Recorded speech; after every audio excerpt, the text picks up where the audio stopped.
Hello friends, कैसे हैं आप सब। आइए सुनते हैं एक बढ़िया सी कहानी।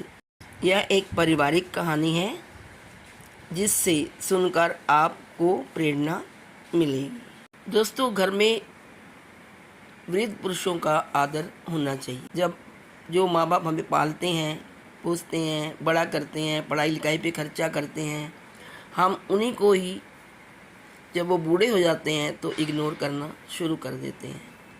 इसी संदर्भ में ये कहानी है जो मैं आपको आज सुनाने जा रही हूँ।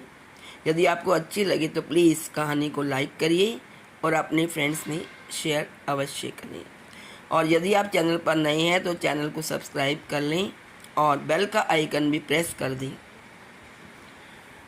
तो दोस्तों, चलते हैं अपने वीडियो की तरफ और सुनते हैं एक प्रेरणादायक शिक्षाप्रद कहानी।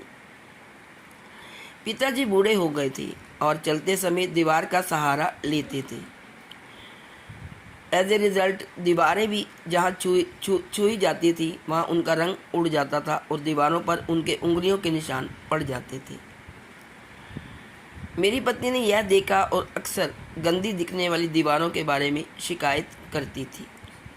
एक दिन उन्हें सिर दर्द हो रहा था, इसलिए उन्होंने अपने सिर पर थोड़ा सा तेल मालिश किया और उनकी उंगलियां सिर पर चली गईं। इसलिए चलते समय दीवारों पर तेल के दाग बन गए। मेरी पत्नी यह देखकर मुझ पर चिल्लाई और मैं भी अपने पिताजी पर चिल्लाया और उनसे बदतमीजी से बात की। उन्हें सलाह दी कि वे चलते समय दीवारों को ना छुएं। वे बहुत दुखी लग रहे थे। मुझे भी अपने व्यवहार पर पछतावा हो रहा था और बहुत शर्म आ रही थी, लेकिन मैंने उनसे कुछ नहीं कहा।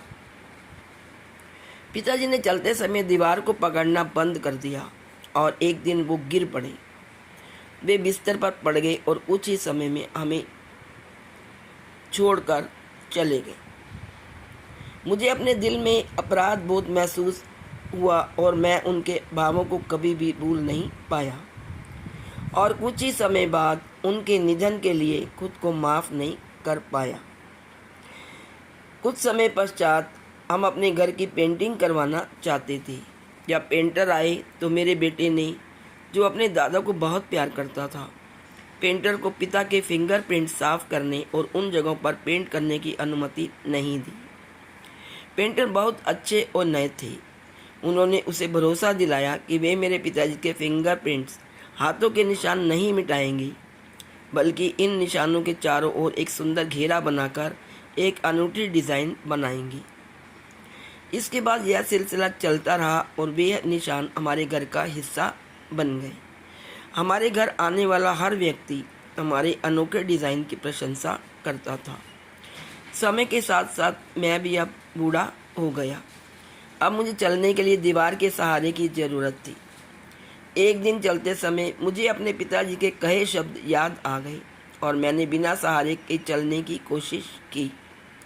मेरे बेटे ने यह देखा और तुरंत मेरे पास आया और मुझे दीवार का सहारा लेने के लिए कहा। चिंता व्यक्त करते हुए कि मैं बिना सहारे के गिर जाऊंगा, मैंने महसूस किया कि मेरा बेटा मुझे पकड़ रहा था। मेरी पोती तुरंत आगे आई और प्यार से मुझे सहारा देने के लिए अपना हाथ उसके कंधे पर रखने के लिए कहा। मैं लगभग चुपचाप रोने सा लगा।